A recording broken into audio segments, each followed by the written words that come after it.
Good afternoon आप सभी को इस नए प्लेटफॉर्म में, इस नए चैनल में। मेरा नाम सुमित बनर्जी है। मैं खुद ही क्लास 9 का स्टूडेंट हूँ, फिर भी मैं आप लोगों के साथ अपना नॉलेज शेयर करने आया हूँ। आज मैं आप लोगों को वो सब पढ़ाऊँगा जो आपके स्कूल में भी नहीं पढ़ाया जाता हो, लेकिन ये आप लोगों के लिए ज़रूरी है कि ये आप लाइफ टाइम याद रखें, जिससे कहीं ना कहीं ये आपको काम आए। तो आज मैं आप लोगों को पहला चैप्टर पढ़ाने जा रहा हूँ, फिजिक्स का मोशन। मोशन चैप्टर पढ़ाने से पहले मेरे को कुछ चीज आपको कहना है। जो आप लोग 9 में पढ़ोगे, अगर आप उसे ठीक तरीके से पढ़ते हो, सही तरीके से उसे समझते हो, तो वही चीज आपको 11th में भी मिलेगा। तो आपके लिए 11th भी आसान हो जाएगा। जो चीज आप 10 में पढ़ते हो वो आपको 12th में मिलेगा। तो 9 और 11 दोनों ही एक दूसरे से लिंक्ड है, और 10 और 12 एक दूसरे से लिंक्ड है। तो उसको ध्यान में रखते हुए आपको अपनी जर्नी शुरू करना होता है। तो बिना किसी देरी के मैं अपने पहले लेक्चर, पहले वीडियो को शुरू करने जा रहा हूँ। मोशन चैप्टर को में शुरू करते ही हमें माइंड में क्वेश्चन आता है कि मोशन होता क्या है, व्हाट इज दिस मोशन। तो मोशन होता है, जैसे मैं चल रहा हूँ, मैं फिर चल रहा हूँ और मैं इधर आ रहा हूँ, मैं इधर से इधर, उधर से इधर कर रहा हूँ। तो मैंने अपना क्या चेंज किया? अभी आप लोग बोलोगे मैंने क्या चेंज किया? मैंने अपना जगह चेंज किया। हाँ, उसी जगह को हम बोलते हैं पोजीशन। तो मैंने अपने पोजीशन को चेंज किया। तो जब हम अपने पोजीशन को किसी के रेफरेंस में, या जिसे फ्रेम ऑफ रेफरेंस कहते हैं, किसी ने हमको ऑब्जर्व किया चेंज करते हुए, तो इसी को हम मोशन बोलते हैं। सो motion is what? When an object changes its position with respect to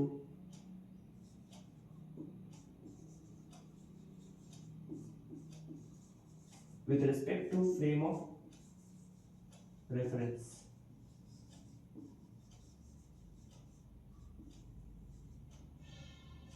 इस पॉइंट को हाईलाइट कर देता हूं मैं। फ्रेम ऑफ रेफरेंस क्या होता है? एक ऐसा point, frame of reference is a point through which you can observe a point, other object. ठीक है, तो frame of reference is a point through which you can observe any other object. This is motion, so is called motion. और इसी के related एक और term है, जब मैं इधर ही खड़ा हूं, इधर ही खड़ा हूं और मैं अपना जगह नहीं बदल रहा हूं, बस मेरा हाथ चल रहा है लेकिन मेरा पैर नहीं चल रहा, मैं अपने ही पोजीशन में हूं। इसका मतलब, इसे मैं क्या कहता हूं? रेस्ट कहता हूं। तो इसका जस्ट अपोजिट होगा डेफिनेशन। तो हम क्या लिखेंगे? When an object change doesn't change, मतलब सिर्फ चेंज के पहले डजंट शब्द इस्तेमाल करने से हो जाएगा। तो when an object doesn't change its position, with respect to frame of reference is called rest, is called rest। ध्यान रखिए, जब भी आप कभी भी कोई भी चैप्टर पढ़ने बैठे, अगर आप एनसीईआरटी बुक से पढ़ते हैं या किसी दूसरे रेफरेंस बुक से पढ़ते हो, या कभी भी कोई वीडियो सुनते हैं, आप अपने एक कॉपी लेके बैठिए, उस कॉपी में नोट्स लिखिए जो आपको लिखाया जाता है। इससे क्या होता है? आपको याद रहता है, बार बार लिखते हैं आप, याद रहता है, उसी को आप एग्जाम में लिख के आते हैं। इन्हें रटना नहीं है। फिजिक्स जो है वो आंखों के सामने विजुअलाइज होना चाहिए। So when an object changes its position with respect to frame of reference is called motion. अच्छा, और रेस्ट क्या है? When an object doesn't changes its position with respect to frame of reference is called rest, या body is said to be in rest. अच्छा, ये है motion और ये है रेस्ट। इसके बाद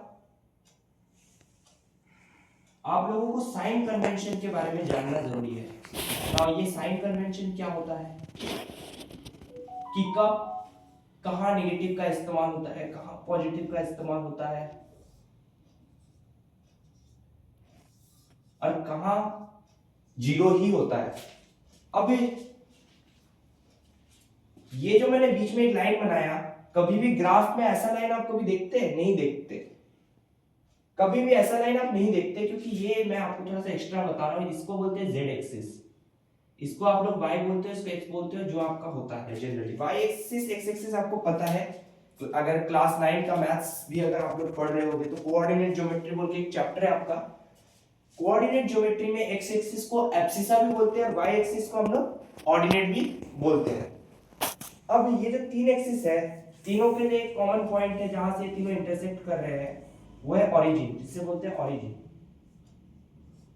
इस पॉइंट को हम बोलते हैं ओरिजिन, जहां पर तीनों इंटरसेक्ट कर रहे हैं, ORIGIN, ओरिजिन। तो यहां पर तीनों के लिए क्या क्या होना चाहिए, 0 0 0 ट्रिपल 0 होगा। और यहां पर कितने एक्सिस है, x axis, z axis, y axis. y axis के ऊपर की तरफ जो जो क्वांटिटी होता है वो सब पॉजिटिव होता है। जैसे ये 1 हो गया, ये 2 हो गया, ये 3 हो गया, 4 हो गया, 5 6 ऐसे चलता ही जाता है ऊपर। अब जैसा हमें डेटा दिया जाता हो, ग्राफ का नॉलेज होना, साइन कन्वेंशन का नॉलेज होना मोशन के लिए इज वेरी इंपॉर्टेंट। तो ये हो गया अपना x एक्सिस, पूरा x एक्सिस है, ये हो गया मेरा x डैश, ये हो गया मेरा y डैश। अच्छा 1, ये 2, ये 3, ये 4, ये आगे जाता है। x डैश में जितने भी क्वांटिटीज होते हैं वो नेगेटिव होते हैं। अभी आप ऐसे भी समझ सकते हो कि उन्हें पॉजिटिव रहना अच्छा नहीं लगता, इसलिए वो नेगेटिव रहते हैं। तो ये जो लेफ्ट हैंड साइड में होता है ओरिजिन के, वो होते हैं -1 -2 -3 ऐसे होते हैं। और यहां पर भी 1 2 3 4, लेकिन ये सब माइनस है।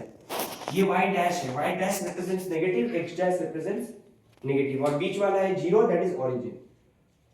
साइन कन्वेंशन के बाद द मोस्ट इंपॉर्टेंट टॉपिक जो आपको थोड़ा सा सताएगा, उसका कंप्लीशन, उसको बार बार पढ़ते रहना तो वो आपको नहीं सताएगा, समझना है उन कॉन्सेप्ट्स को।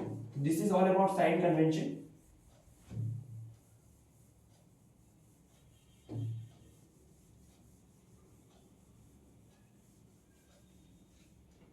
अब इसके बाद मैं थोड़ा मार्कर को बदल रहा हूं,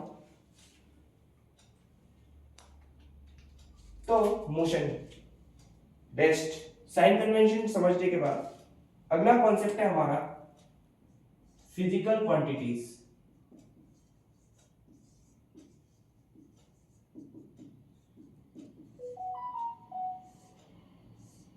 फिजिकल क्वांटिटीज, फिजिकल क्वांटिटी क्या होता है, These quantities can be measured, इन्हें मेजर कर सकते हो आप लोग। मेजर्ड मतलब इनका कुछ मैग्नीट्यूड तो होता ही होता है। So these quantities can be measured, these quantities या those quantities which can be measured, कुछ भी लिख सकते हैं। ये इसका थोड़ा सा नॉलेज होना चाहिए ही, थोड़ा सा नहीं, इसके दो टाइप्स आप पढ़ रहे हो। फिजिकल क्वांटिटी के दो टाइप्स पढ़ने हमें, एक है स्केलर क्वांटिटी, एक है वेक्टर क्वांटिटी।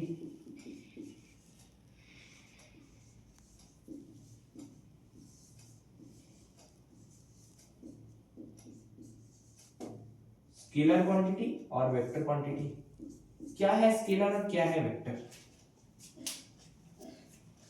स्केलर क्वांटिटी ऐसे क्वांटिटीज होते हैं जिनका सिर्फ मात्र मैग्नीट्यूड होता है, जैसे स्पीड।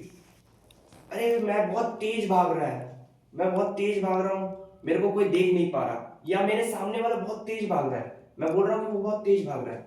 तो वो जो बहुत तेज भाग रहा है, ये तेज भाग रहा है कि स्लो भाग रहा है, इसको कौन डिटरमाइन करता है? स्पीड। आगे हम चैप्टर में स्पीड के बारे में पढ़ेंगे। ये भी एक स्केलर क्वांटिटी है। भाई ये स्केलर क्वांटिटी क्यों है? क्योंकि इसका सिर्फ मैग्नीट्यूड होता है। हम क्या बोल रहे हैं कि ये सीधा बहुत तेज भाग रहा है, ऐसे थोड़ा ना बोलता है कोई, हम बोलते हैं बहुत तेज भाग रहा है, इसका सिर्फ मैग्नीट्यूड होता है, इसका कोई डायरेक्शन नहीं होता। अब डायरेक्शन क्यों नहीं होता? डायरेक्शन होता है लेकिन वो स्केलर क्वांटिटी का नहीं होता। स्पीड हो गया, डिस्टेंस भी एक स्केलर क्वांटिटी है जिसे हमें इस चैप्टर में स्टडी करना है। Speed, distance, area. रिमेंबर, जब भी आप फिजिक्स शुरू करने जाते हो, physics is linked with all subjects, chemistry, math, है ना? तो आपको मैथ के हर एक जो फिगर्स है, खास करके जो 2D फिगर्स है, ट्रेपेजियम, रेक्टेंगल, ट्रायंगल, स्क्वायर, इन सब की एरिया आपको पता होने चाहिए, क्योंकि इसका यूज बहुत है इस चैप्टर में। तो एरिया हर एक फिगर का याद रहना चाहिए। जैसे एरिया ऑफ स्क्वायर क्या होता है? साइड स्क्वायर होता है, जैसे आपने एक स्क्वायर के साइड को ए एज्यूम किया तो उसका साइड उसका एरिया क्या होगा ए स्क्वायर, उसका पेरीमीटर क्या होगा 4a।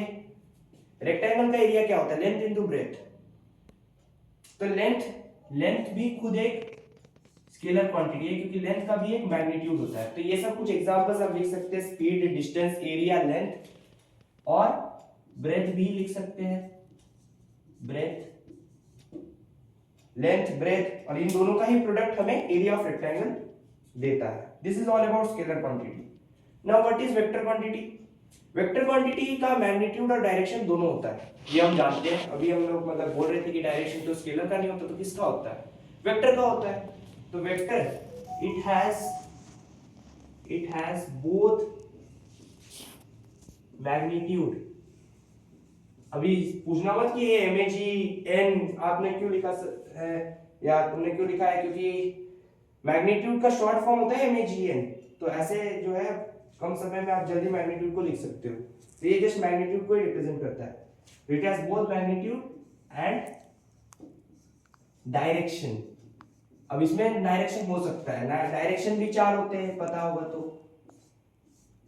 4 मेजर 4 होते हैं, जैसे नॉर्थ, साउथ, वेस्ट, एक second sorry, east, west, north, south, east, west. इसी के बीच में आ जाता है एक और डायरेक्शन नॉर्थ ईस्ट, इधर आ जाता है साउथ वेस्ट, इधर आ जाता है साउथ ईस्ट, इधर आता है नॉर्थ वेस्ट। नॉर्थ और वेस्ट के बीच में नॉर्थ वेस्ट, नॉर्थ और ईस्ट के बीच में नॉर्थ ईस्ट, नॉर्थ ईस्ट और साउथ के बीच में साउथ ईस्ट, साउथ और वेस्ट के बीच में साउथ वेस्ट। तो आई होप ये क्लियर होगा आपको। वेक्टर क्वांटिटी के क्या एग्जांपल्स है? वेक्टर क्वांटिटी के एग्जांपल है मोमेंटम, जो आप force and laws of motion के चैप्टर में पढ़ोगे, सेकंड चैप्टर मैं ही पढ़ाऊंगा, मैं ही बताऊंगा आप लोगों को उसके बारे में।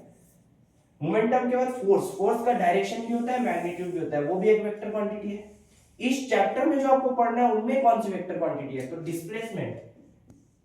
डिस्प्लेसमेंट इस चैप्टर में ही आपको पढ़ना है, वेरी इंपॉर्टेंट टॉपिक।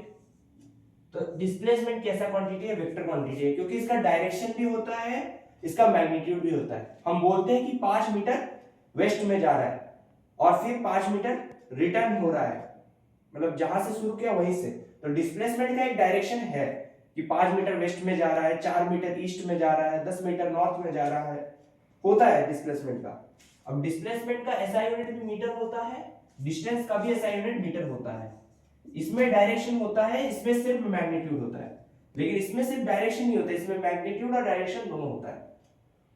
इसके साथ से स्पीड की तरह एक और क्वांटिटी है वेलोसिटी, पढ़ोगे इस चैप्टर में। वेलोसिटी भी एक वेक्टर क्वांटिटी है, वेलोसिटी भी एक कैसा क्वांटिटी है? वेक्टर क्वांटिटी है।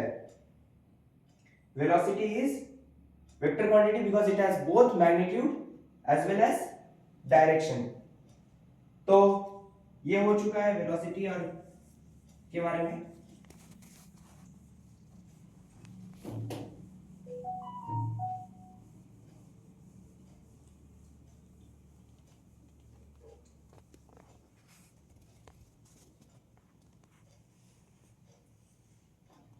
ये रहा स्केलर और वेक्टर के बारे में।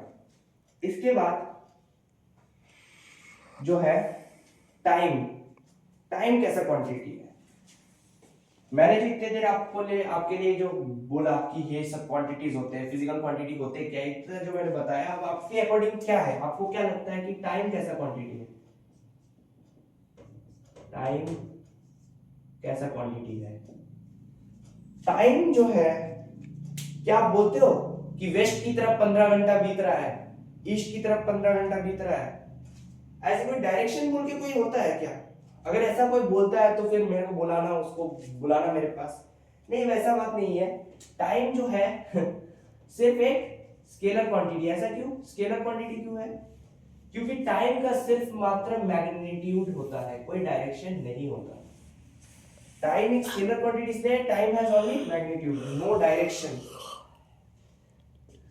क्योंकि मैंने स्केलर क्वांटिटी के एग्जांपल में टाइम नहीं दिया, इसलिए आप लोगों के माइंड में सवाल होगा कि टाइम तो इस चैप्टर में पढ़ना भी है, हाँ, कई सारे फॉर्मूलाज है टाइम रिलेटेड, अब सर आप बता नहीं रहे। तो टाइम जो है वो स्केलर क्वांटिटी है क्योंकि उसका सिर्फ मैग्नीट्यूड होता है। 11th में जब जाएंगे तो इसका थोड़ा डिटेल में पढ़ेंगे कि सिर्फ मैग्नीट्यूड की वजह से टाइम को स्केलर नहीं बोलते। स्केलर के लिए कई सारे रीजंस होते हैं कि सामने वाला स्केलर क्वांटिटी है, ये तुम पहचाने कैसे। ठीक है, अभी के लिए बस इतना ही है। तो बार बार जब हम 9 में पढ़ने का बात करते हैं तो 9 का कई सारा पढ़ा 11th में आता है, तो 11th और 9 दोनों क्लियर रहना चाहिए। इसके बाद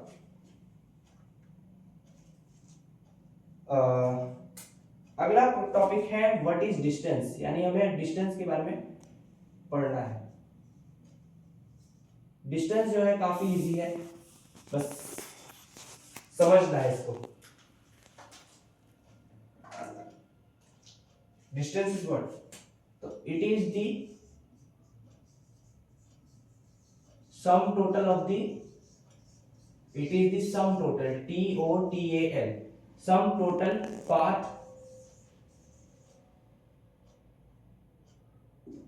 ठीक है, sum total of the path.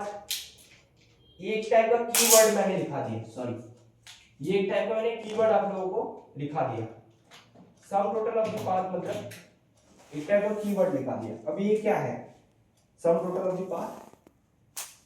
Sum total of the path है, sum total of the path है कि जिसे एक मैंने पाथ बना दिया A C B, तो A C B मैं अगर कवर करता हूं तो A C B मेरा डिस्टेंस है। तो ये मैं A C B में कितना डिस्टेंस कवर कर रहा हूं, यही है मेरा सम टोटल। मान लो यहां मैंने 8 मीटर कवर कर दिया, यहां मैंने 10 मीटर कवर कर दिया, तो टोटल कितना होगा इन दोनों का सम, 18 मीटर मैंने कवर कर दिया, दैट इज माय डिस्टेंस। तो this is sum total of the path. तो distance is sum total of the path. Distance का SI यूनिट क्या है, its SI unit is metre, very important is metre, इसको star mark कर लो। ठीक है, कई सारे सवाल पूछते हैं, कई सारे बुक्स में है, एग्जाम्स में पूछ लेते हैं कि SI यूनिट क्या है, क्योंकि तुम्हें हर तरीके की प्रिपरेशन रहनी चाहिए। तुम्हें नहीं पता कि कैसा सवाल पूछेगा एग्जाम में, राइट। और मैं ऐसा नहीं हूं कि मैं बता दूंगा तुम लोगों को बोर्ड में 7 क्वेश्चन ऐसे लिख दूंगा, वही 7 क्वेश्चन एग्जाम में आ जाएंगे। मैं आप लोगों को पूरा कॉन्सेप्ट बताऊंगा पूरा। तो its SI unit is metre. Distance क्या है, it is a scalar quantity, ये एक स्केलर क्वांटिटी है, it is a scalar quantity. अभी इससे भी पूछा रीजन तो क्या लिखोगे, रीजन, सॉरी, इसका अगर रीजन पूछे तो क्या लिखोगे कि it has magnitude only, that is why it is scalar quantity, इसलिए ये स्केलर क्वांटिटी है। तो ये है